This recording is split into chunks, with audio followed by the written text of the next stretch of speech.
हिंदी अध्याय 316 दबाव। पिछला अध्याय। अगला अध्याय। प्रशिक्षण मैदान को खाली कर दिया गया और उसे एक विशाल अखाड़े में बदल दिया गया, जहां सैकड़ों समन अपने स्वामियों को आदर और जिज्ञासा भरी निगाहों से देख रहे थे। माइकल अखाड़े के एक छोर पर खड़ा था, जबकि टियारा और एमराल्ड लीफ एडवेंचरर टीम दूसरे छोर पर खड़ी थी। उनका आर्टिफैक्ट प्रकट हो चुका था और युद्ध के लिए तैयार था। माइकल की टिप्पणी सुनने के बाद टियारा ने अब और संकोच नहीं किया। उसने अपना पहला सोलर ट्रेड सिल्वेरियन टाइगर सक्रिय किया और अपने पूरे शरीर पर चांदी जैसे बाल उगा लिए, जिससे उसकी रक्षा क्षमता में जबरदस्त वृद्धि हुई। इसके बाद उसकी पुतलियों में भी बदलाव आया, जिससे उसकी दृष्टि तेज हो गई। साथ ही उसकी शारीरिक शक्ति में भी काफी वृद्धि हुई। टियारा का शरीर खतरनाक रूप से जमीन के करीब आगे की ओर झुका हुआ था, जबकि वह बड़ी सटीकता के साथ अपने भाले को अपने चारों ओर घुमा रही थी। इसी बीच लिलिका बालरेन ने अपने धनुष को कसकर पकड़ लिया। अपनी 4 star solar trade weakness detection को सक्रिय करने के बाद उसकी पन्नाहरी आंखों में एक सफेद घेरा प्रकट हो गया। अपनी दूसरी 4 star solar trade precision M का उपयोग करते ही लिलिका की आंखों में सफेद घेरे के चारों ओर एक धूसर घेरा बन गया। दोनों सोलर ट्रेड्स के उपयोग सरल थे। कमजोरी का पता लगाने की क्षमता से लिलिका अपने लक्ष्यों की कमजोरियों को पहचान सकती थी, जबकि सटीक निशाना लगाने की क्षमता से सभी प्रकार के हथियारों से उसकी सटीकता में काफी सुधार हुआ। अपने सोलर ट्रेड्स को मिलाकर लिलिका की युद्ध क्षमता में उल्लेखनीय वृद्धि हुई। लिलिका और टियारा द्वारा अपने सोलर ट्रेड्स का इस्तेमाल करने के बाद शेष 4 फॉरेस्ट एल्विन एडवेंचरर्स ने भी उनका अनुसरण किया।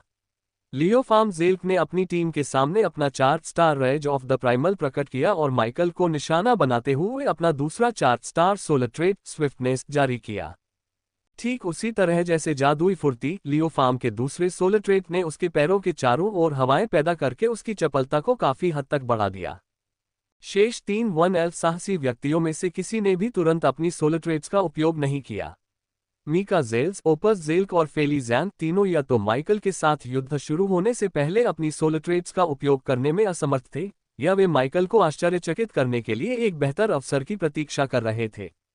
माइकल ने कुछ नहीं कहा, बस मुस्कुरा दिया। उसने एमराल्ड लीफ एडवेंचरर्स द्वारा ओरिजिन एक्सपेंस में प्रवेश करने पर जागृत हुई सोलर ट्रेड को कई बार देखा था। उसी ने उन्हें दूसरी सोलर ट्रेड भी प्रदान की थी। जाहिर है, माइकल को पता था कि उसने उन्हें कौन सी सोलर ट्रेड दी थी।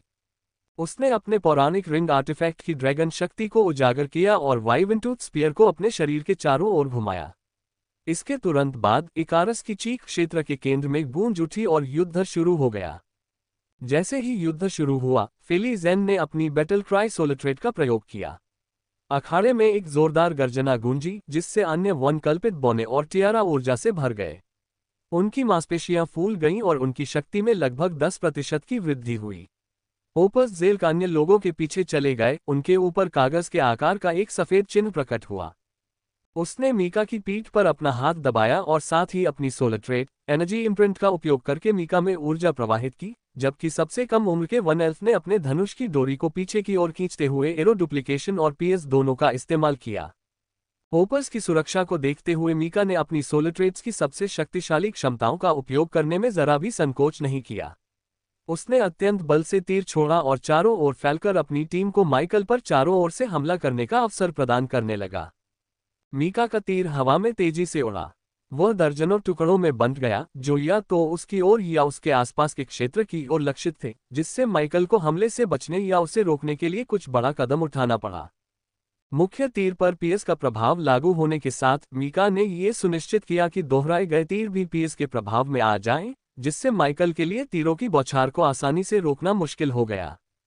मीका के तीरों ने दर्शकों का ध्यान अपनी ओर खींच लिया, लेकिन लिलिका चुप नहीं बैठी रही। वह एक तरफ हट गई और कमजोरी का पता लगाने की तकनीक का इस्तेमाल करते हुए माइकल पर नजर रखने लगी। उसने धनुष की डोरी खींची और सटीक निशाने का इस्तेमाल करते हुए उस जगह को निशाना बनाया जहां कमजोरी का पता लगाने की तकनीक ने माइकल का सबसे कमजोर बिंदु बताया था। उसने तीर छोड़ा और आगे बढ़ती रही। लियोफार्म और टियारा ने माइकल से दूरी बनाए रखने पर ध्यान नहीं दिया। लियोफार्म ने अपनी पूरी ऊर्जा लगाकर माइकल का ध्यान अपने आदिम आत्मा के क्रोध से प्रकट हुए स्पिरिट टोटेम की ओर आकर्षित करने की कोशिश की। इससे माइकल पर ज्यादा असर नहीं पड़ा, लेकिन फिर भी उसका ध्यान बार बार स्पिरिट टोटेम की ओर खींचता रहा, जिससे उसका ध्यान भटकता रहा। स्पिरिट टोटेम द्वारा माइकल का ध्यान आकर्षित करने के बाद लियोफाम ने टियारा का पीछा किया, जो आमने सामने की लड़ाई में शामिल होने के लिए आगे बढ़ गई थी। जैसे जैसे सोलट्रेट्स का एक के बाद एक उपयोग होता गया, माइकल ने ईगल आइज का इस्तेमाल दोहरी एनहेंसमेंट के साथ किया। उसने अपने सामने के दृश्य को बारीकी से आत्मसात किया और आगे बढ़ने लगा। सबसे पहले उसने अपने सामने लंबवत रूप से प्रकट किए गए मानव आकार के एक ग्लेसिकल को छोड़ा। इसे संवर्धन की एक परत से बढ़ाया गया था। इसी दौरान माइकल ने एक छोटी सी ची तलवार बनाई और उसे ऊर्जा के विस्फोट के साथ स्पिरिट टोटेम की ओर छोड़ दिया। ची तलवार वन कल्पित बोनो द्वारा छोड़े गए तीरों से भी तेज थी। यह इतनी तेज थी कि लियोफाम के लिए स्पिरिट टोटेम को कहीं और ले जाना संभव नहीं था। ची तलवार को रोकते हुए स्पिरिट टोटेम को संभाले रखना लियोफाम के लिए नामुमकिन था। परिणामस्वरूप स्पिरिट टोटेम पर वार हुआ और वह भेद गया। मुझे लगता है कि आपको इस पर एक नज़र डालनी चाहिए। आदिम क्रोध राक्षसों और कम बुद्धि वाली जातियों के विरुद्ध एक अच्छा हथियार था। ये प्रबल जंगली प्रवृत्ति वाली जातियों के विरुद्ध अत्यंत उपयोगी था। हालांकि प्रत्यक्ष युद्ध में आदिम क्रोध उतना उपयोगी नहीं था, विशेषकर तब जब प्रतिद्वंद्वी के पास अत्यधिक विनाशकारी दीर्घ श्रेणी का आक्रमण हो। मिका के तीर ग्लेसिकल पर लगभग उसी समय लगे जब स्पिरिट टोटेम नष्ट हुआ था। पियर्स ने तीरों और तलवारों की विनाशकारी और भेदन शक्ति दोनों को बढ़ाया। इसके बावजूद उनकी विनाश क्षमता की एक सीमा थी। ग्लेसिकल 1 मीटर से भी अधिक मोटा था और माइकल लगातार उसमें ऊर्जा प्रवाहित करता रहा ताकि मीका के तीर ठीक से रुक सकें। तीर ग्लेसिकल की पहली परतों से टकराकर उन्हें भेदते हुए निकल गए, लेकिन वे ग्लेसिकल को चकनाचूर करने के लिए पर्याप्त शक्तिशाली नहीं थे। इसके बावजूद मीका संतुष्ट था। उसने माइकल को मानव आकार का ग्लेसिकल छोड़ने के लिए मजबूर करके एक शानदार सौदा किया था। इसके लिए कम से कम उतनी ही मूल ऊर्जा की आवश्यकता थी जितनी मीका को अपने हमले के लिए खर्च करनी पड़ी थी। एकमात्र अंतर यह था कि ओपस ने मीका की खर्च हुई ऊर्जा को तुरंत पुनःपूर्ति कर दी थी। लिलिका का हमला ग्लेसिकल से नहीं रुका, लेकिन माइकल ने अपनी तेज नज़र से हमले को देख लिया। उसका वाइवरन टूथ भाला हवा में तेजी से आगे बढ़ा और तीर को रोककर उसे रोक दिया। माइकल द्वारा हमले को इतनी आसानी से रोके जाने पर लिलिका थोड़ी नाराज हुई, लेकिन अगले ही पल जब उसने माइकल के बगल में लियोफाम और टियारा को देखा तो उसके होठों के कोने ऊपर की ओर मुड़ गए। टियारा ने अपना भाला माइकल की छाती पर वार किया, जबकि लियोफाम ने अपनी तीव्र गति का उपयोग करते हुए माइकल के पैरों पर लात मारी।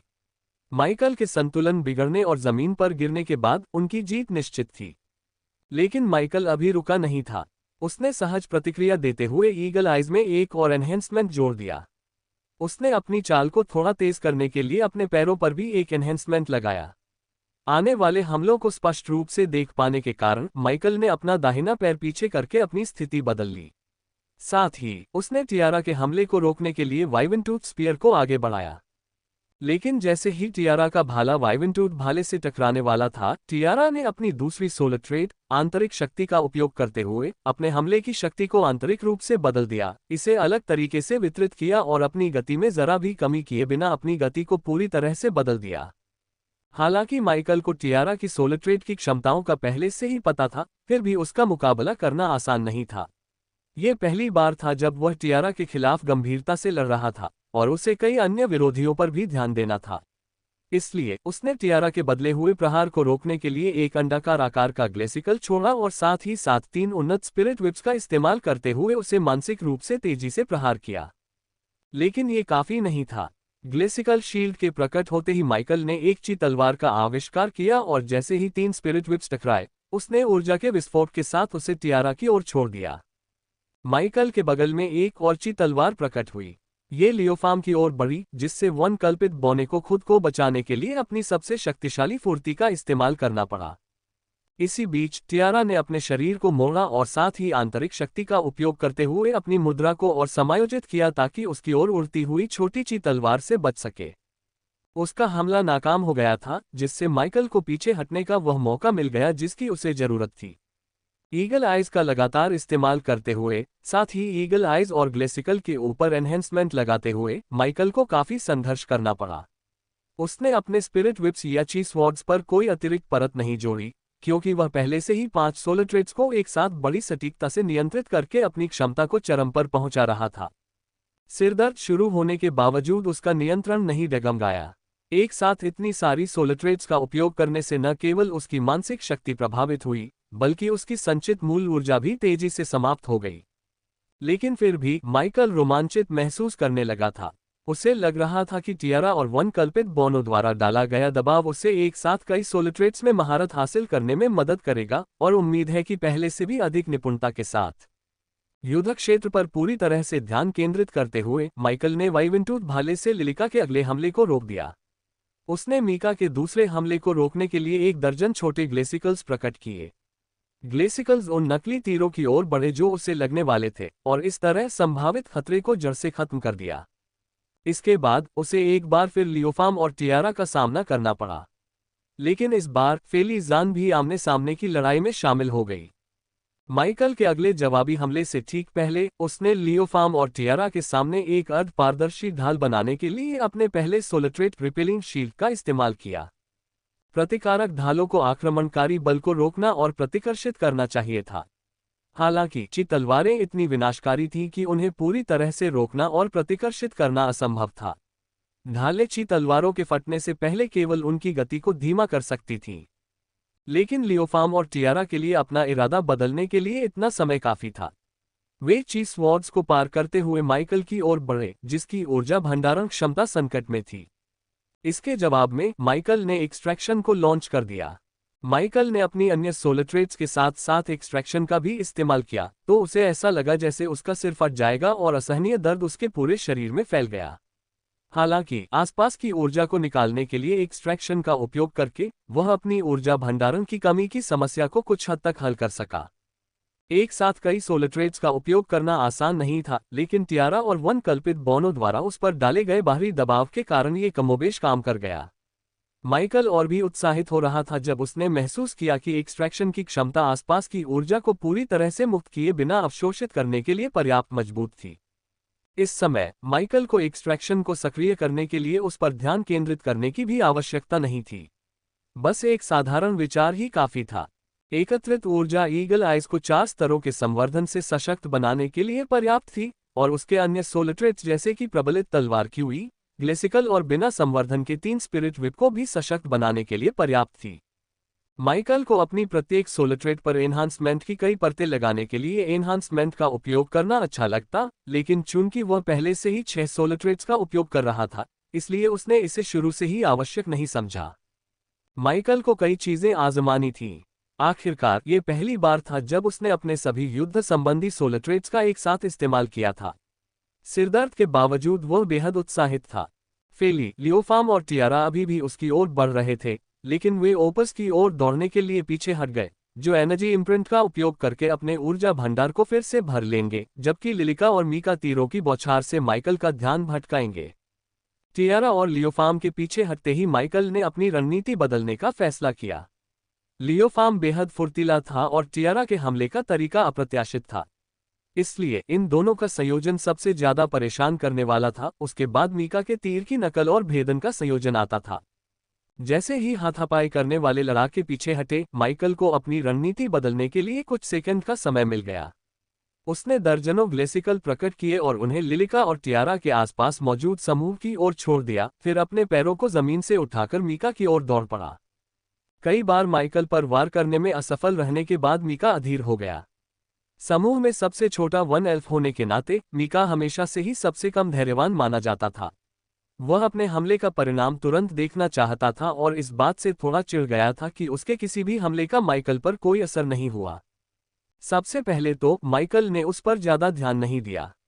माइकल ने बस कुछ ग्लेसिकल छोड़े और उसके ज्यादातर हमलों को रोक दिया, जिससे युद्ध के मैदान में मौजूद सबसे युवा वन एल्फ क्रोधित हो गया। वह जानता था कि माइकल बाकी सब लोगों की तुलना में कहीं अधिक तेजी से ताकतवर हो रहा है, लेकिन उसे लगा था कि माइकल के खिलाफ लड़ाई में उसका योगदान कुछ खास होगा। पर ऐसा नहीं हुआ। उसका योगदान लगभग नगण्य था। कम से कम मीका को तो यही लगा। माइकल की सोच इसके विपरीत थी, क्योंकि मीका के सटीक समय पर किए गए हमलों ने उसे कई बार रोक दिया था। मीका के तीरों की बौछार के कारण वह अक्सर लिलिका या ओपास की ओर बढ़कर उनसे मुकाबला करने में असमर्थ रहता था। वे शायद उसके मानव आकार के ग्लेसिकल को भेदने के लिए पर्याप्त मजबूत न हो, लेकिन पीएस के पास मौजूद डुप्लीकेट तीर इतने खतरनाक थे कि उन्हें नजरअंदाज नहीं किया जा सकता था। इसलिए मौका मिलते ही माइकल ने मीका की ओर हमला बोल दिया। उसके ग्लेसिकल्स बाकी लोगों को काफी देर तक रोके रखने में सक्षम थे, खासकर तब जब वे अपनी ऊर्जा पुनः भरने के लिए पीछे हट गए थे। माइकल ने मीका की ओर 2 तलवारें छोड़ी और फिर एक तरफ हट गया। मीका अभी तीर की नकल और भेदन क्षमता का इस्तेमाल करते हुए एक और तीर छोड़ने ही वाला था कि उसने देखा कि माइकल के एक तरफ हटते ही तलवारें सामने से उसकी ओर आ रही हैं। जैसे ही उसने स्वॉर्ड्स को नष्ट करने के लिए धनुष की डोरी छोड़ी, माइकल उसके बगल में प्रकट हो गया और वाइवनटूथ स्पीयर से उसे मार डाला। लेकिन वह स्वॉर्ड्स को भी नजरअंदाज नहीं कर सकता था। वे इतने तेज और घातक थे कि उन्हें अनदेखा करना असंभव था।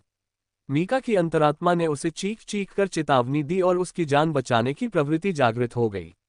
इसने उसकी तर्कसंगत सोच पर हावी होकर उसे धनुष की डोरी छोड़ने के लिए मजबूर कर दिया, जिससे तीर स्वॉर्ड से टकराने से पहले ही दोगुने रूप में प्रकट हो गया।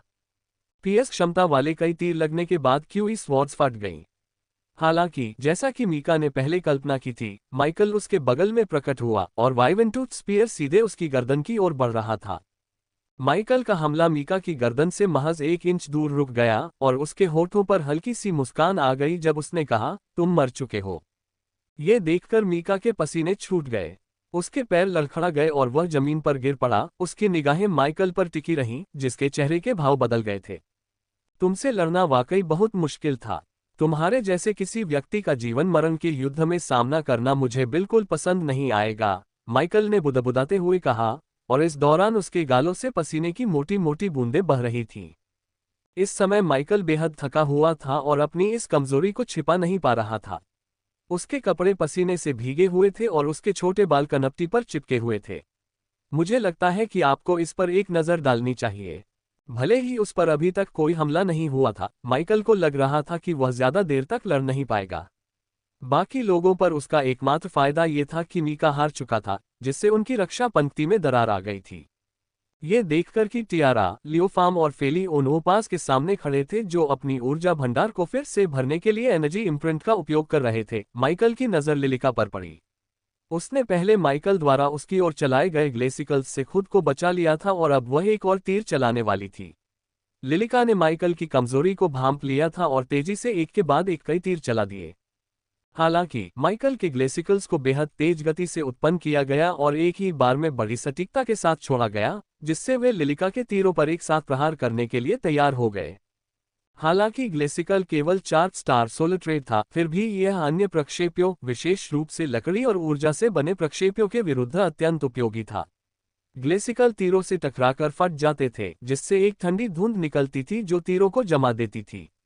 ऊर्जा से संघनित तीर और अधिक संघनित होकर अस्थिर होकर फट जाते थे, जबकि लकड़ी के तीर अपनी गति में अचानक परिवर्तन के कारण जमकर जमीन पर गिर जाते थे।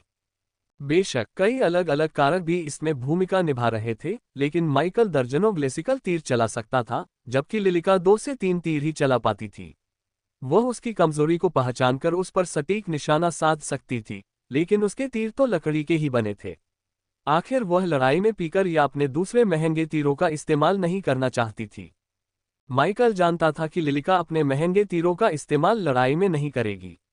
वह और टियारा अक्सर वनकल्पित बौनों को उपभोग्य वस्तुओं का उपयोग करके पैसे बर्बाद करने और ऐसी लड़ाइयों और स्थितियों में महंगे तीर तोड़ने के लिए डांटते थे जिनमें वास्तव में महंगी वस्तुओं के उपयोग की आवश्यकता नहीं होती थी, जिन्हें असली लड़ाई में इस्तेमाल करना बेहतर होता। इसलिए लिलिका ने लड़ाई में पीकर और महंगे तीरों का इस्तेमाल करने से परहेज किया। हालांकि संख्यात्मक लाभ होने के बावजूद वे हार रहे थे। लिलिका को अपनी गलती का एहसास बहुत देर से हुआ। माइकल ने अपने अगले ग्लेसिकल्स के साथ कई स्वॉर्ड्स छोड़े, जिससे उसे पीछे हटना पड़ा और अपनी स्थिति बदलनी पड़ी। जब तक उसने स्वॉर्ड्स को रोका, तब तक कई ग्लेसिकल्स उसके जोड़ों और महत्वपूर्ण अंगों पर लग चुके थे। ग्लेसिकल्स के टकराते ही जमा देने वाली धुंध फैल गई, जिससे लिलिका की युद्ध क्षमता और चाल पर असर पड़ा। माइकल के सामने प्रकट होने पर वह उसके अंगों को तोड़े बिना उसके खिलाफ कुछ भी नहीं कर सकी। माइकल ने वाइवनटूथ भाले से लिलिका को हल्के से छुआ और फिर धीमी लेकिन आत्मविश्वास भरी आवाज में बुदबुदाया, मर गई। फिर उसने वाइवनटूथ भाला वापस खींच लिया और शेष 4 दुश्मनों का सामना करने के लिए मुड़ गया।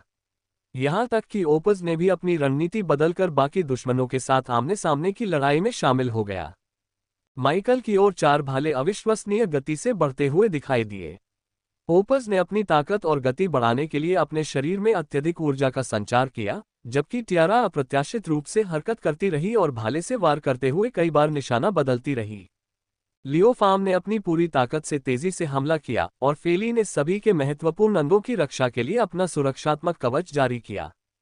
फेली की ऊर्जा तुरंत समाप्त हो गई क्योंकि उसके साथियों के चारों ओर 10 से अधिक सुरक्षात्मक कवच प्रकट हो गए। उन्होंने माइकल के हमले को इतना सीमित कर दिया कि फेली और बाकी लोग माइकल पर पहले हमला कर सकें। दुर्भाग्यवश माइकल ने यह स्वीकार नहीं किया। उसने 3 स्पिरिट विप को आपस में मिलाकर उनकी शक्ति को अधिकतम सीमा तक बढ़ा दिया, फिर उन पर कुछ परतें लगाकर शक्तिवर्धन किया। इसके बाद माइकल ने फेली पर शक्तिवर्धित त्रिगुणित स्पिरिट विप से प्रहार किया। जैसे ही स्पिरिट विप का प्रहार हुआ, फेली चीख पड़ी। उसकी आंखों का केवल सफेद भाग ही दिखाई दे रहा था और सुरक्षात्मक ढालें अस्थिर हो गईं। फेली के जमीन पर गिरने के साथ ही वे ढालें बिखर गईं, जिससे माइकल को अपने शरीर के चारों ओर हिमखंड प्रकट करने का अवसर मिल गया।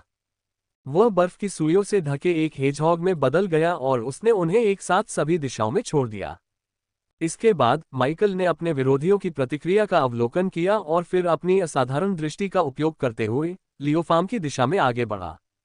माइकल तेजी से आगे बढ़ा और लियोफार्म पर वार करते हुए उसके रास्ते को रोकने के लिए कुछ ची तलवारें प्रकट की। लियोफार्म तेजी से चल सकता था, लेकिन अपनी गति का पूरा उपयोग करने के लिए उसे एक मार्ग की आवश्यकता थी। माइकल का वाइवनटूथ भाला लियोफार्म की छाती में गहराई तक घुसने ही वाला था कि माइकल अचानक रुक गया। मर गया, उसने 2 गहरी सांसों के बीच कहा और अपने शरीर को इधर उधर पटका। तभी उसे एहसास हुआ कि टियारा का भाला उसके पेट पर लगने ही वाला है। माइकल ने अपनी उन्नत त्रिगुणित स्पिरिट विप से तीखा प्रहार किया और टियारा को इतनी जोर से मारा कि वह लड़खड़ा गई। उसके पास 6 ची तलवारें और दर्जनों ग्लेसिकल भी तैयार थे। इतना काफी था टियारा को उसकी औकात में लाने और उसे मार डालने के लिए, अगर माइकल ऐसा चाहता। शायद टियारा ची ब्लेड्स और ग्लेसिकल्स के खतरे से बच सकती थी, हमलों को विशिष्ट क्षेत्रों पर केंद्रित करके घातक क्षति को कम कर सकती थी। हालांकि किसी न किसी तरह वह बुरी तरह घायल हो जाती, और वे अभी तो बस अभ्यास कर रहे थे। इस प्रकार माइकल ने टियारा पर प्रहार करने के बजाय ची स्वॉर्ड्स और ग्लेसिकल्स को हवा में ही रोक दिया। उसका इरादा उसे मारने का कभी नहीं था। उसने बस टियारा को देखकर मुस्कुराया और ओपार के हमले का सामना किया, समय रहते उसे रोककर 6 सोलिट्रेट्स की शक्ति से उसे पराजित कर दिया। पदोन्नति। मैं तो गया काम से, माइकल ने मन ही मन कोसते हुए जमीन पर लेट गया। टियारा और एमराल्ड लीफ एडवेंचरर टीम के खिलाफ जीत हासिल किए हुए 10 मिनट से अधिक समय बीत चुका था, लेकिन उसका पसीना अभी भी थम नहीं रहा था। उसका सिर भी बुरी तरह धड़क रहा था। माइकल थका हुआ था, लेकिन वह मुकाबले के नतीजों से काफी संतुष्ट था।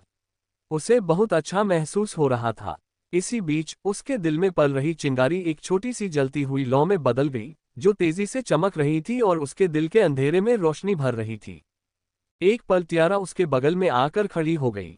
वह वहां खड़ी होकर अपने निचले होंठ को चबा रही थी और उसके उठने और उसे देखने का इंतजार कर रही थी।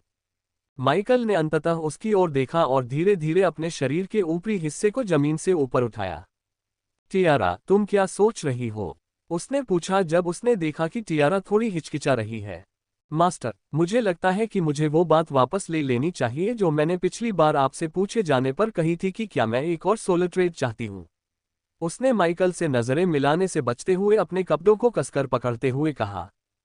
क्या ये बात कभी खारिज हुई थी?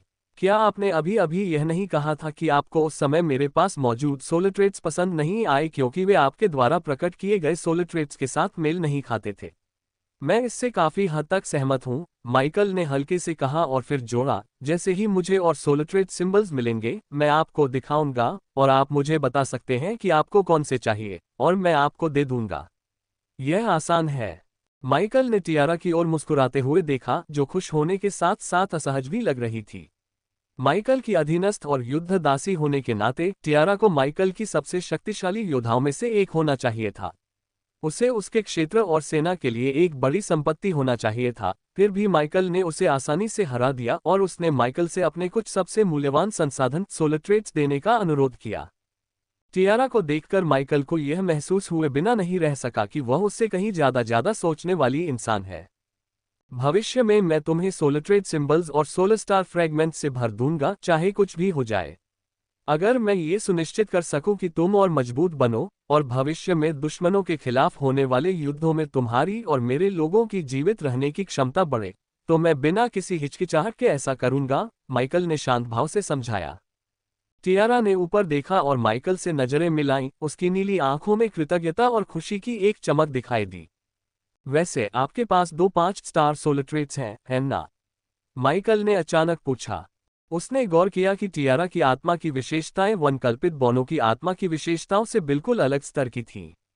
उसके पास भी उन्हीं की तरह 2 आत्मा की विशेषताएं थीं, लेकिन उसकी प्रत्येक आत्मा की विशेषता उनसे कहीं अधिक उन्नत स्तर की थी। टियारा एक पल के लिए हैरान रह गई, लेकिन अगले ही पल उसने सिर हिलाकर सहमति जताई। माइकल के सामने अपनी आत्मा की विशेषताओं को छिपाने की कोई जरूरत नहीं थी। मेरे पास एक ऐसा रूपांतरण सोलर ट्रेट है जो सिल्वर फैंग टाइगर फोल्क के किसी सदस्य के जीवन बल के विकास पर होने वाले प्राकृतिक रूपांतरण की नकल करता है, जो तब होता है जब हम चौथे स्तर पर उच्चतर जीवन रूप बन जाते हैं। चौथे स्तर पर पहुंचने के बाद मेरा पहला सोलर ट्रेट सिल्वेरियन टाइगर गुणात्मक रूप से उन्नत हो जाएगा, जिससे मैं अपने सिल्वर टाइगर रूप में और भी अधिक शक्तिशाली हो जाऊंगी। आप मेरे दूसरे सोलर ट्रेट आंतरिक बल के बारे में तो जानते ही हैं। यह मुझे अपने शरीर के भीतर ऊर्जा और बल को तुरंत पुनर्वितरित करने की क्षमता देता है। अपने शरीर में बल को सटीक रूप से समायोजित करके मैं बिना गति खोए अपने आक्रमण पैटर्न और गतिपथ को एक साथ बदल सकती हूँ, उसने बिना किसी झिझक के बताया। उसकी बात सुनते सुनते माइकल गहरी सोच में डूब गया। उसने अपनी हथेलियों को सख्त मिट्टी पर टिकाया और जमीन से उठ खड़ा हुआ। एक 5 स्टार सोलर ट्रेट को अपग्रेड करने में 50,000 से अधिक सोलर स्टार फ्रैगमेंट लगते हैं। टियारा की युद्ध क्षमता को बढ़ाने के लिए उसे और अधिक सोलर ट्रेट देना और उन्हें अपग्रेड करना मेरा मुख्य लक्ष्य होना चाहिए। ये हजारों सोलर स्टार फ्रैगमेंट इकट्ठा करने से कहीं ज्यादा आसान है। माइकल ने अभी तक अपने सभी सोलर ट्रेट्स को 5 स्टार तक अपग्रेड नहीं किया था, लेकिन उसे कोई जल्दी नहीं थी। उसके पास अपनी ताकत बढ़ाने के अन्य तरीके थे और सोलर ट्रेट्स को अपग्रेड करने पर ध्यान केंद्रित करने से पहले उसे कई काम पूरे करने थे। सबसे महत्वपूर्ण कार्यों में से एक था सोलर ट्रेट्स पर अपने नियंत्रण को बेहतर बनाना, खासकर जब वह एक साथ कई सोलर ट्रेट्स का उपयोग करता था। उसने महसूस किया कि टियारा और वनकल्पित बोनो के खिलाफ वह ज्यादातर सहज प्रवृत्ति से लड़ता था, जो एक हद तक अच्छा था, लेकिन इससे अधिकांश सोलर ट्रेट्स के बारे में उसकी समझ और महारत की कमी भी उजागर होती थी। माइकल को एक्सट्रैक्शन के बारे में केवल कुछ ही बातें समझ में आई थीं, लेकिन यह उसके अन्य सोलर ट्रेट्स के बारे में उसकी जानकारी से कहीं अधिक था। वह अपने अन्य सोलर ट्रेट्स को केवल इसलिए नियंत्रित कर सकता था क्योंकि उनके साथ विलय होने पर उसके दिमाग में वह ज्ञान अंकित हो गया था। उसे इस समस्या का जल्द ही समाधान करना था क्योंकि वह और अधिक शक्तिशाली बनना चाहता था। लेकिन माइकल ये भी जानता था कि अगर वह और अधिक युद्ध तकनीकें सीख ले और युद्ध के दौरान अपने दिमाग का थोड़ा और इस्तेमाल करे, तो वह अपने शरीर की छिपी हुई क्षमता को और अधिक उजागर कर सकता है। उसे अभी भी अपने दिमाग को और अधिक परिष्कृत करना था, और उसकी आत्मा तो बिल्कुल भी परिष्कृत नहीं हुई थी। इसके अलावा माइकल को लगा कि उसके उपकरणों को भी अपग्रेड करने की आवश्यकता है। अनुकूलित एपिक टियर 2 कलाकृतियों से लैस कई छात्रों के साथ अभ्यास करने के बाद शक्तिशाली कलाकृतियों में उसकी रुचि बढ़ गई। हालांकि ड्रैगन माइट प्राप्त करने के बाद ही उसकी यह रुचि एक प्रचंड जुनून में तब्दील हुई। इससे उसकी मानसिक शक्ति और एक साथ कई काम करने की क्षमता में जबरदस्त वृद्धि हुई, जिससे वह एक ही समय में 6 सोलर ट्रेट्स का उपयोग कर सका। पौराणिक अंगूठी कलाकृति के बिना माइकल 6 सोलर ट्रेट्स का एक साथ उपयोग करने का प्रयास करते ही गिर पड़ता। ड्रैगन माइट के कारण उससे स्थायी मस्तिष्क क्षति भी हो सकती थी। इसलिए माइकल ड्रेका के अवशेष द्वारा वर्तमान में उत्पादित किए जा रहे स्पिरिट आर्मर सेट के बारे में बेहद उत्सुक था। स्पिरिट आर्मर सेट के बारे में सोचकर उसके चेहरे पर मुस्कान आ गई और जब उसने ब्लेयर ट्रेसर को अपनी ओर दौड़ते हुए देखा तो वह होश में आया।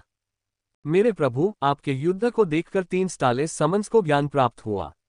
उन्होंने पहले ही योद्धा ज्ञानोदय औषधि पी ली थी और आपके अभ्यास के फलस्वरूप ही 1 स्टार योद्धा के सार को समझ लिया। ब्लेयर ने अत्यंत उत्साह से कहा।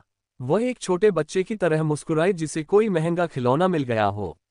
वे कहाँ हैं? माइकल ने तुरंत पूछा। ब्लेयर ने मुड़कर 2 युवकों और एक युवती के चारों ओर जमा हुए समन्स की भीड़ की ओर इशारा करते हुए कहा, वहां। माइकल ने सिर हिलाया और भीड़ की ओर चल पड़ा। वह भीड़ के बीच से रास्ता बनाते हुए तीनों स्टालेस समन्स के सामने आ गया।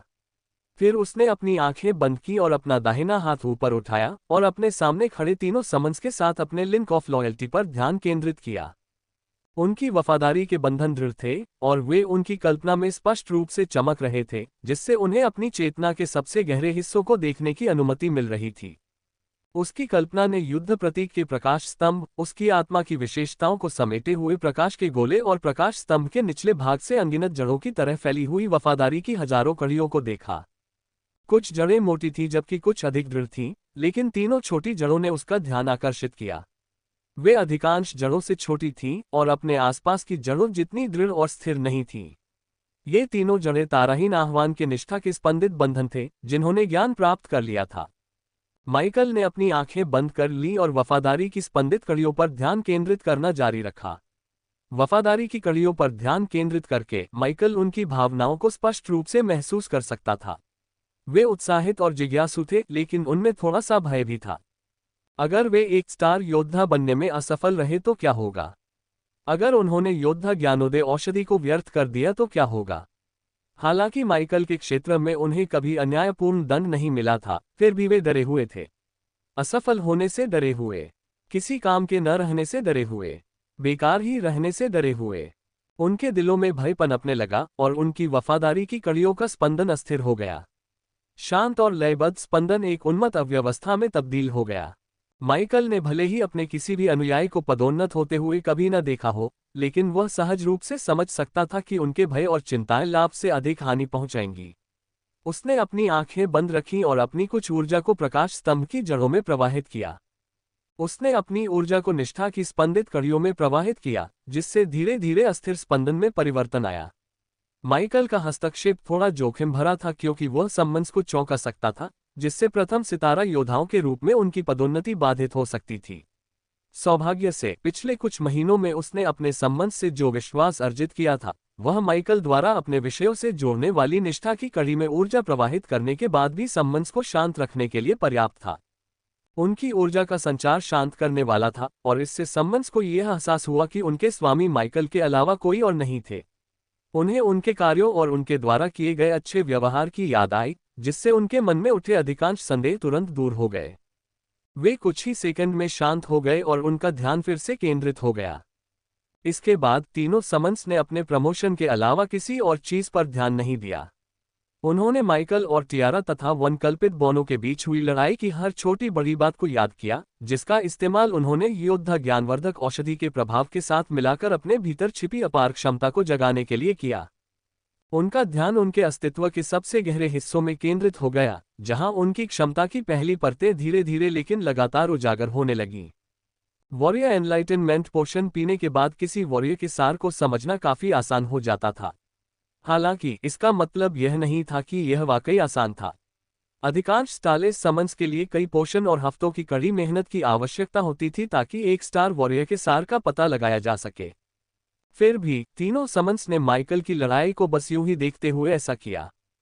उनकी सीलबंद क्षमता की परतें टूट गईं और उनकी जड़ें, उनकी वफादारी की कड़ियां लंबी और मजबूत होती गईं और वे अगले कुछ घंटों में स्थिर हो गए।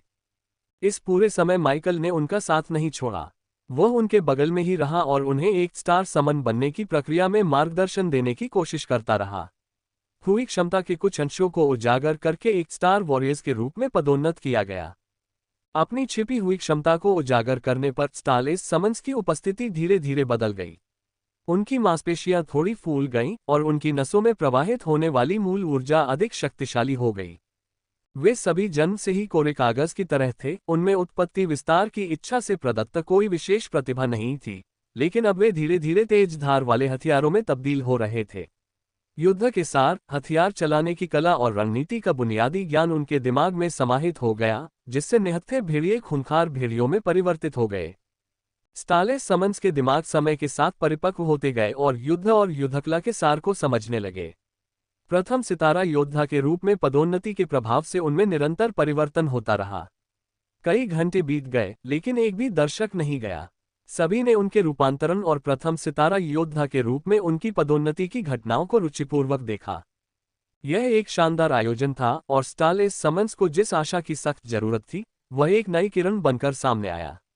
लगभग सभी स्टारलेस समन्स अपनी क्षमता और अब तक की प्रगति से असंतुष्ट थे। उन्हें समझ नहीं आ रहा था कि जब उनके हजारों साथियों को एक स्टार समन्स के रूप में पुनर्जीवित और बुलाया गया था, तो उन्हें स्टारलेस समन्स के रूप में क्यों पुनर्जीवित किया गया। अधिकांश ताराविहीन सम्मनों को यह अन्यायपूर्ण लगता था। वे ताराविहीन थे और इसलिए उनका उपयोग मुख्यतः श्रम बल के रूप में किया जाता था, चाहे वह खेतों में किसानों और बागवानों की सहायता करना हो, रसोई में मदद करना हो, निर्माण स्थलों पर मजदूर के रूप में काम करना हो, या रसायनियों, लोहारों या जादूगरों के काम में सहायता करना हो।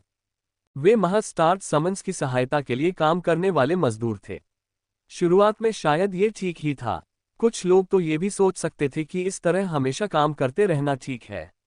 उन्हें सोने के लिए जगह दी गई थी, मनोरंजन के लिए पर्याप्त खाली समय दिया गया था, और उन्हें जो भोजन दिया जाता था वह उनमें से अधिकांश की जरूरत से कहीं अधिक था। जब तक उन्हें माइकल के क्षेत्र में जीवित रहने और सुखद जीवन जीने के साधन दिए जाते, तब तक ये स्टालेस समन्स ठीक रहेंगे। हालांकि अधिकांश की आकांक्षा इससे कहीं अधिक थी। वे केवल सहायक बनकर नहीं रहना चाहते थे, वे अत्यंत मूल्यवान बनना चाहते थे, लेकिन उन्हें लगता था कि यह असंभव है। उनकी क्षमता बेहद कम थी, और 10,000 स्टालेस समन्स में से एक को भी स्वाभाविक रूप से ज्ञान प्राप्त करने और एक स्टार समन में पदोन्नत होने का अवसर नहीं मिलता था। और 3 स्टारलेस समन्स को एक स्टार वॉरियर्स में पदोन्नत होते देखना उन्हें बस यही देता है सब कुछ बदलने की उम्मीद। हर उस ताराविहीन सम्मन ने, जिसने योद्धा ज्ञानोदय औषधि की शक्ति देखी, वह अचंभित रह गया। अब तक इन औषधियों के केवल 2 बैच ही वितरित किए गए थे, फिर भी 3 ताराविहीन सम्मन पहले ही ज्ञान प्राप्त कर चुके थे। उनका भाग्य पल भर में बदल गया। एक पल वे मजदूर थे, लेकिन अगले ही पल वे माइकल की सेना में शामिल हो गए, और उन्हें ऊर्जा अवशोषण तकनीक, पेंडेमोनियम्स रैक्विम, ऊर्जा पोषण गोलियां, शरीर शक्तिवर्धक गोलियां और योद्धा विशिष्ट शरीर परिष्करण तकनीक के रूप में पवित्र सुधार का उपयोग करने का अवसर मिला। अगले कुछ दिनों में उनकी ताकत में तेजी से वृद्धि होगी, टिया 1 में पदोन्नत होने से उनकी जीवन अवधि बढ़ जाएगी, और उन्हें बरसेरकर्स नाइट्स और अन्य 2 स्टार युद्ध व्यवसायों के बारे में अधिक अध्ययन करने के अधिक अवसर दिए जाएंगे। उनकी जिंदगी हमेशा के लिए बदलने के लिए बस इतना ही काफी था कि वे कड़ी मेहनत करें और अपने स्वामी के सेवकों की नजरों में आ जाएं। एक बार नजर आने पर उन्हें योद्धा ज्ञानवर्धक औषधि दी जाएगी, और उनका भविष्य एक नई दिशा ले लेगा। स्टालेस समन्स के मन में तरह तरह के विचार उमड़ रहे थे, चाहे वे प्रश्न हो, शंकाएं हो या मूर्खतापूर्ण विचार।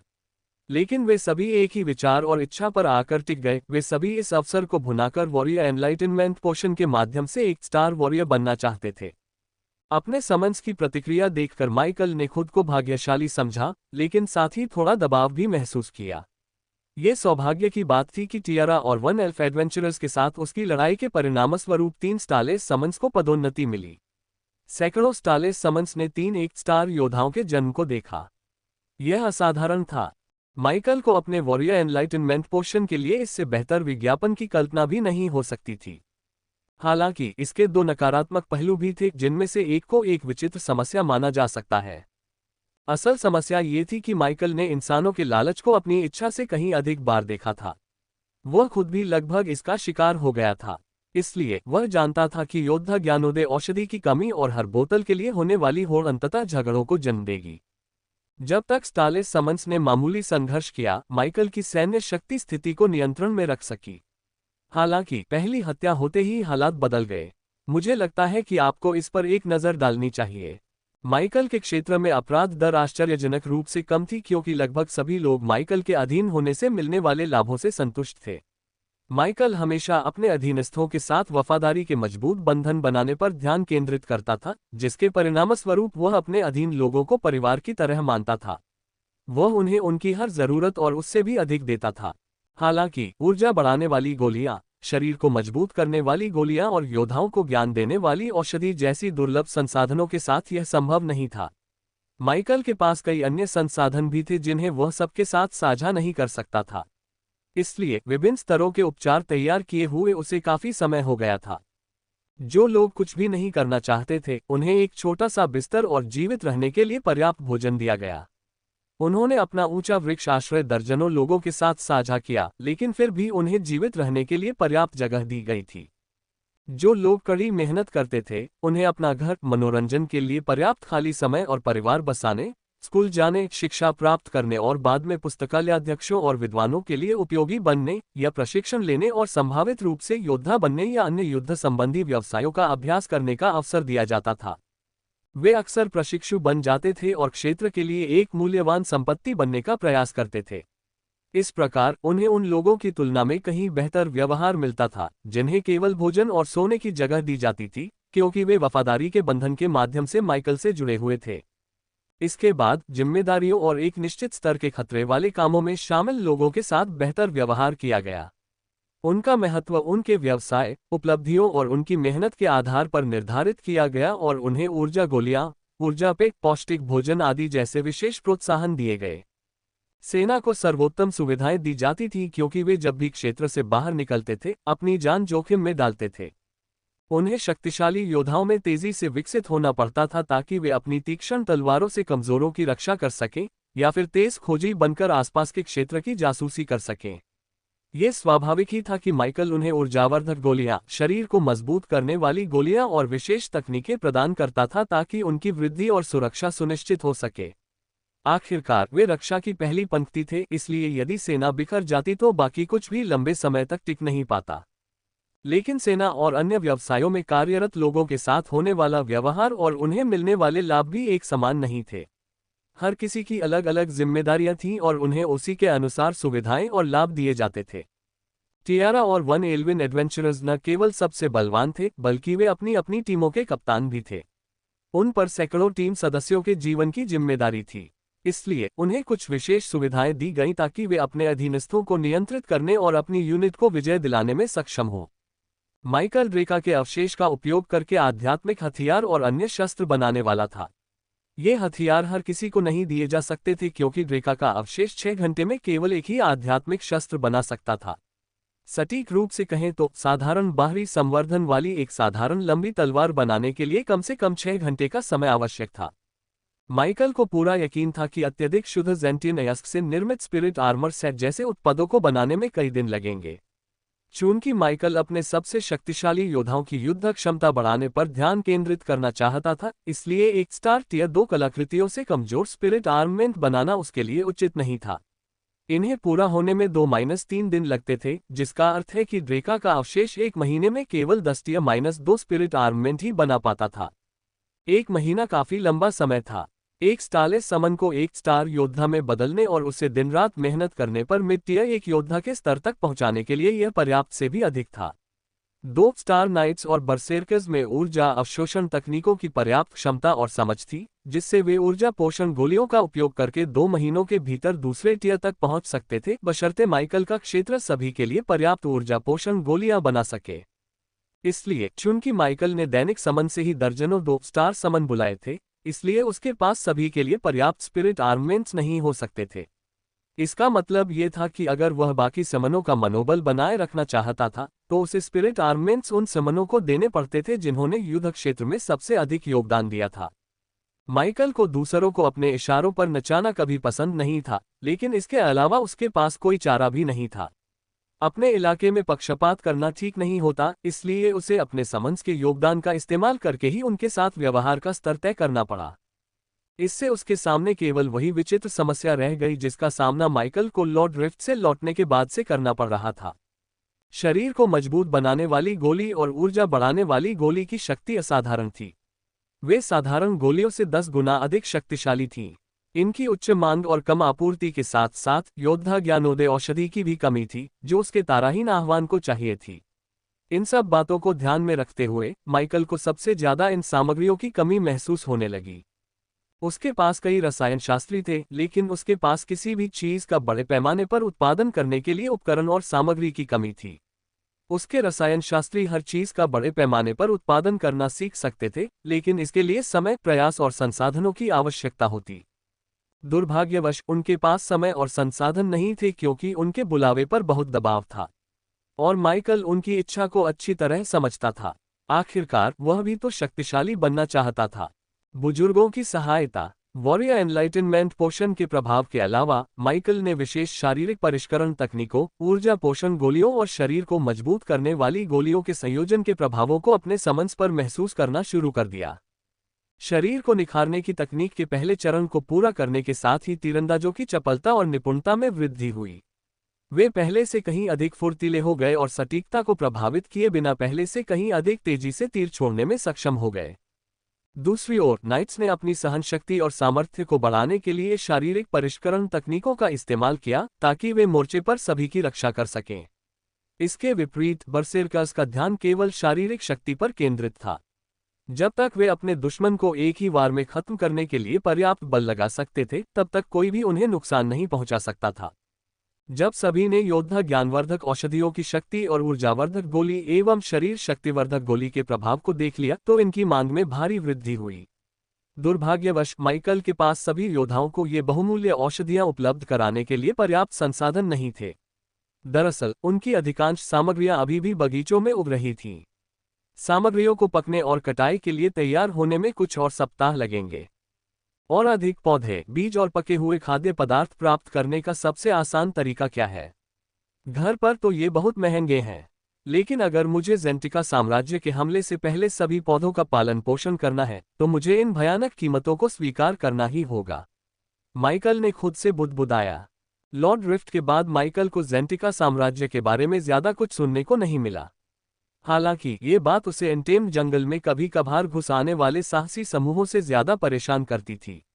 जेंटिका साम्राज्य की चुप्पी के बजाय वह साहसी लोगों के एक समूह से मिलना ज्यादा पसंद करता। किसी न किसी तरह माइकल को पूरा यकीन था कि सेनेटर केल्टोस एंटेम जंगल को छोड़ने को तैयार नहीं थे। जंगल अभियान के साथ युद्ध के बाद जेंटिका साम्राज्य की परिषद के अन्य सेनेटरों ने संभवतः एंटेम जंगल में एक नया लक्ष्य खोज लिया होगा। कुछ लोग माइकल को एक घातक खतरा मानते होंगे, कम से कम माइकल को ऐसा ही लगता था। किसी न किसी तरह यह तय था कि माइकल को अंततः जेंटिका साम्राज्य की सेनाओं का सामना करना ही पड़ेगा। इसलिए उसे स्वयं को और अपने लोगों को इस अपरिहार्य स्थिति के लिए तैयार करना आवश्यक था। मैं अपने बड़ों से क्यों न पूछूं? लिलिका ने पूछा। उसने उसे ध्यान से देखा और जब वह उसकी ओर मुड़ा तो उसकी नजरें उससे मिल गईं। लिलिका ने माइकल को अपने आप से कुछ बुदबुदाते हुए सुना था, इसलिए उसने अपना सुझाव देने का फैसला किया। क्या तुम चाहती हो कि मैं वन के परियों से पूछूं? दूसरों से पूछने के बजाय शायद ये ज्यादा कारगर साबित हो। नहीं, ये निश्चित रूप से ज्यादा कारगर साबित होगा, माइकल ने लिलिका की बात पर विचार करते हुए जवाब दिया। जब लिलिका ने स्पष्ट बात कही थी, मानव क्षेत्रों के विपरीत जो समृद्ध प्रकृति से रहित थे, वन एल्फों के नियंत्रण में आने वाला प्रत्येक इंच क्षेत्र प्रकृति और उसके चमत्कारों से जुड़ा हुआ था। लेकिन क्या वे मेरे साथ दुर्लभ सामग्रियों का आदान प्रदान करने को तैयार होंगे? एल्डर्स मौजूदा व्यापार से काफी खुश होंगे, और ऐसा नहीं है कि मैं उन्हें दुर्लभ सामग्रियों के बदले ड्रेका के अवशेष द्वारा निर्मित स्पिरिट आर्ममेंट्स दे सकूं, माइकल ने लिलिका की बजाय खुद से कहा। हालांकि लिलिका को इस बात की ज्यादा चिंता नहीं थी। वरिष्ठों को एहसानमंद होना पसंद नहीं है, ठीक वैसे ही जैसे किसी भी वन एल्फ को। इसका मतलब है कि एमराल्ड लीफ एडवेंचरर टीम अभी भी आपके दिए गए सोलर ट्रेड्स के लिए आपकी ऋणी है। दुर्भाग्य से सोलर ट्रेड्स की कीमत लगाना मुश्किल है, क्योंकि हमने पहली बार सुना है कि सोलर ट्रेड्स को इस तरह से प्राप्त करना संभव है जैसा आप कर रहे हैं। हम इसे स्वयं नहीं कर सकते, जिसका अर्थ है कि आपके लिए इन्हें प्राप्त करना शायद आसान हो, लेकिन ये पूरे वन एल्फ जनजाति के लिए अमूल्य हैं। लिलिका ने माइकल को यह बताते हुए उत्तर दिया कि वे उनसे प्राप्त लाभों को भूले नहीं हैं। उन्होंने तसल्ली देते हुए आगे कहा, इसके अलावा एल्डर्स को लगता है कि कृषि ब्लूप्रिंट के बदले शस्त्रों के आदान प्रदान से उन्हें आपसे कहीं अधिक लाभ हो रहा है। उनके द्वारा सौंपे गए ब्लूप्रिंट दशकों बल्कि सदियों से संग्रहित हैं, और वन एल्व्स के लिए वे लगभग बेकार हैं। एल्डर्स को इस बात की चिंता सता रही है कि कहीं वे आपसे अधिक शुल्क न ले लें, खासकर तब जब हमें एमराल्ड लीफ एडवेंचरर टीम को नए सोलर ट्रेड्स मुफ्त में मिल गए। वैसे भी आपने हमसे सोलर ट्रेड्स के लिए पैसे नहीं मांगे थे। माइकल ध्यान से सुन रहा था। उसने अपना सिर थोड़ा झुकाया और सोचने लगा कि क्या लिलिका उसे बेहतर महसूस कराने के लिए सच्चाई को तोड़ मरोड़ कर पेश कर रही है। मैंने तुम्हें सोलर ट्रेड्स इसलिए दिए हैं ताकि तुम जंगल अभियान के खिलाफ मजबूत बन सको और यह सुनिश्चित कर सको कि जब जंगल अभियान के 50,000 सदस्य अनछुए जंगल में प्रवेश करें तो तुम लोग भाग न जाओ। माइकल ने मन ही मन आह भरी। यह अच्छी बात थी कि लिलिका उसे अच्छा इंसान समझती थी, लेकिन हकीकत कुछ और ही थी। उस समय उसे एमराल्ड लीफ एडवेंचरर टीम की मदद की सख्त जरूरत थी। इसलिए उसने अपनी शक्ति का प्रदर्शन किया और अतिरिक्त सोलर ट्रेड्स प्रकट किए। भले ही लिलिका और उसकी टीम जाना चाहती, लेकिन वन एल्फ एल्डर्स उन्हें रोक लेते और माइकल का साथ देने के लिए मजबूर कर देते। वह निष्कर्षण के महत्व को जानता था, और यह भी कि वन एल्फ जनजाति इसकी शक्ति का एक झलक पाने के बाद इसका उपयोग करना चाहेगी। यह तो स्वाभाविक ही था। अगर वे उसे मारकर सोलर ट्रेड्स निकाल सकते तो शायद वे अब तक ऐसा कर चुके होते। बदकिस्मती से केवल माइकल ही सोलर ट्रेड्स निकाल सकता था। यहाँ तक कि ओरिजिन एक्सपेंस की इच्छा से बने पौराणिक खजाने भी सोलिट्रेट्स नहीं निकाल सकते थे। कम से कम माइकल ने अभी तक किसी को ऐसा खजाना हासिल करते हुए नहीं सुना था। चाहे कुछ भी हो, एमराल्ड लीफ एडवेंचरर टीम अब भी आपकी ऋणी है और एल्डर्स भी आपकी और मदद करना चाहते हैं। मुझे लगता है कि आप उनके इरादे समझ गए होंगे, लिलिका ने उसे एक समझदारी भरी नज़र से देखते हुए कहा। चाहे कुछ भी हो, अगर आप अपनी सेना को तेजी से बढ़ाना चाहते हैं तो आपको इसका फायदा उठाना चाहिए। लॉर्ड रिफ्ट में हमें जो गोलियां और औषधि बनाने की विधियां मिली हैं, वे असाधारण हैं और हमें बहुत देर होने से पहले उनका जितना हो सके उतना उपयोग करना चाहिए। लिलिका की बातों से माइकल का दिल खुश हो गया और उसे ये देखकर आनंद हुआ कि लिलिका केवल अपने कबीले को मिलने वाले लाभों पर ही ध्यान नहीं दे रही थी, बल्कि माइकल के क्षेत्र के बारे में भी सोच रही थी। लिलिका चाहती थी कि उसका क्षेत्र समृद्ध और विकसित हो। माइकल ये बात काफी समय से देख रहा था। ये देखकर उसे बहुत अच्छा लगा। तो फिर क्या आप जानती हैं कि वनकल्पित बोनों को हमारे शस्त्रों से ज्यादा किस चीज की जरूरत है? दुर्लभ सामग्री कम कीमत पर मिलना अच्छा लग सकता है, लेकिन मुझे संदेह है कि अगर मैं लंबे समय तक कम दरें मांगता रहूं तो कोई खुश होगा। अगर मैं उन्हीं शस्त्रों के बदले कृषि योजनाओं के साथ साथ दुर्लभ सामग्री भी ले लूं तो मुझे अपराध बोध होगा और बड़े बुजुर्ग मुझे जल्द ही थप्पड़ मारने का मन करेंगे। माइकल ने हल्की मुस्कान के साथ उसकी ओर देखते हुए कहा। बुजुर्ग आपको अपने क्षेत्र को तेजी से विकसित करने में खुशी खुशी मदद करेंगे। आखिरकार अपने क्षेत्र को विकसित करने का मतलब है कि भूमिगत लोहारखाना भी विस्तारित होगा। उच्च सितारा रेटिंग वाले अधिक लोहारों का मतलब है कि आप हमारे कबीले के साथ उच्च गुणवत्ता वाले उच्च स्तरीय हथियारों का व्यापार करेंगे। हमें उन हथियारों की बहुत आवश्यकता है जितनी आप कल्पना भी नहीं कर सकते, लिलिका ने चिंता भरी निगाहों से कहा। माइकल ने सिर हिलाया। वह ये जानने के लिए उत्सुक था कि वन एल्फ जनजाति को शस्त्र प्राप्त करने में इतनी कठिनाई क्यों हो रही थी, लेकिन लिलिका और अन्य वन एल्फ उसे इसके बारे में कभी भी विस्तार से बताने को तैयार नहीं थे। उन्होंने बस इतना ही कहा कि इसके कई कारण हैं और एमराल्ड लीफ एडवेंचरर टीम को बाकी सभी से बहुत दूर जाना होगा, तभी वन एल्फ जनजाति धातु से बने शस्त्र प्राप्त करना शुरू कर पाएगी। ये बात माइकल को काफी समय से परेशान कर रही थी। उसे लगता था कि उनकी समस्याएं वन एल्फ जनजाति के पूरे क्षेत्र में मौजूद संभावित शत्रुओं से जुड़ी हुई हैं। माइकल को इस बारे में पूरी तरह से यकीन नहीं था, लेकिन उसे लगता था कि वन एल्फ जनजाति के आसपास कई शत्रु हैं जो शायद अन्य जातियों के साथ उनके लेन देन में बाधा डाल रहे हैं। लेकिन फिर भी यह महज एक विचार था जो एक रात उसके मन में कौंधा था। वह निश्चित नहीं हो सकता था। जब लिलिका ने अन्य वन कल्पित बोनों के क्षेत्रों से प्राप्त सामग्री का उपयोग करने का प्रस्ताव रखा तो उन्होंने एक उचित योजना बनाना शुरू किया। सबसे पहले उन्होंने योद्धा ज्ञानवर्धक औषधि, ऊर्जावर्धक गोलियां और शरीर को मजबूत करने वाली गोलियां बड़े पैमाने पर बनाने के लिए आवश्यक सामग्री लिख ली। लिलिका अपने बड़ों से बात करने के लिए ओरिजिन एक्सपेंस से निकल गई। उसे यह पता लगाना था कि वे हर महीने कितनी सामग्रियां बना सकते हैं, माइकल को छूट सहित इसके लिए कितना भुगतान करना पड़ता है और माइकल के रसायनज्ञ उन सामग्रियों से कितने बैच बना सकते हैं। इस पर काम करते हुए कई दिन तेजी से बीत गए और जल्द ही मेकू में पहुंचने से पहले केवल एक दिन शेष रह गया। माइकल ने ओरिजिन एक्सपेंस में अपना अधिकांश समय फॉरेस्ट एल्व्स से निपटने, स्टारलेस समन्स के बीच झगड़ों को सुलझाने की कोशिश करने और टियारा और एमराल्ड लीफ एडवेंचरर टीम के साथ अभ्यास करने में बिताया। अधिकांश मुकाबलों में माइकल की ही जीत होती थी, भले ही जीत बहुत मामूली अंतर से ही क्यों न हो। टियारा और एमराल्ड लीफ एडवेंचरर टीम ने उसकी रणनीति को जल्दी ही समझ लिया, जिससे माइकल को हर लड़ाई में अपनी रणनीति बदलनी पड़ती थी। हर मुकाबले के साथ उनका टीमवर्क बेहतर होता गया और समय बीतने के साथ वे माइकल को अक्सर कोने में धकेलने लगे। माइकल पर दबाव बहुत अधिक था, लेकिन ये बेहद फायदेमंद भी साबित हुआ। वह अपनी सोलर ट्रेड्स से अधिक परिचित हो गया और उसने अपनी कुछ सोलर ट्रेड्स की छिपी हुई क्षमता के बारे में बहुत कुछ सीखा। अपनी सोलर ट्रेड्स के बारे में अधिक जानने से उसकी युद्ध क्षमता स्वाभाविक रूप से बढ़ गई। माइकल के लिए अपनी सोलर ट्रेड्स का उपयोग करने के नए तरीके खुल गए और उसने बिना किसी झिझक के उनका उपयोग करके और अधिक सीखना शुरू कर दिया। ओरिजिन एक्सपेंस में बिताए उनके दिन असाधारण थे, ठीक वैसे ही जैसे सेक्रेड रेक्टिफिकेशन और पेंडेमोनियम्स रेक्विम के साथ उनकी प्रगति थी। शरीर को मजबूत बनाने वाली गोलियों और ऊर्जा बढ़ाने वाली गोलियों का उपयोग करते हुए, जिससे शरीर को निखारने की तकनीक में उनकी प्रगति में तेजी आई, माइकल ने मूल ऊर्जा को अधिक सटीक रूप से नियंत्रित करना और अपने आसपास की ऊर्जा को तेजी से अवशोषित करना सीखा।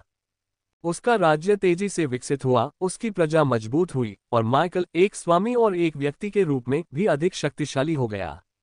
साथ ही अधिकांश तकनीकों पर उनकी पकड़ तेजी से बढ़ी, जिसके परिणामस्वरूप माइकल के आत्मविश्वास में जबरदस्त वृद्धि हुई। वह अपने मानव प्रतिद्वंद्वियों बरसेरकर्स और वॉरलॉक सैंटोस का सामना करने के लिए इतना तैयार और उत्साहित कभी महसूस नहीं किया था।